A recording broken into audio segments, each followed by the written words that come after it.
hi hello नमस्कार welcome to my सबुदिन मो सकाळ प्रायतः एमती ही स्टार्ट हो जाए हजबैंड ऑफिस जीवे बोली मुझे ब्रेकफास्ट प्रिपेयर करूली बट प्रथमे लंच प्रिपरेशन आरंभ कर दे लंच ये सांबर खिचड़ी मु प्रिपेयर करूली सांबर खिचड़ी ये कुकरटे बसई देती कुकर सब परिया पकईक सहित सांबर मसला पकई पियाज बिलाती सांबर पाउडर तेंतुली मसला देकी आगे मसला प्रिपेयर कर देती परिवा पकईकी टिके भलसे घाटी और से सोक होता चाउल और डाली को भी पकई देती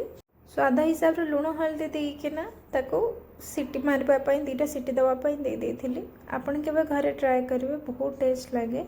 सांबर पाउडरटा पकड़े सांबर मसलार फिल्टा पानी देकिना कुकर ढक्कनटी को दे देती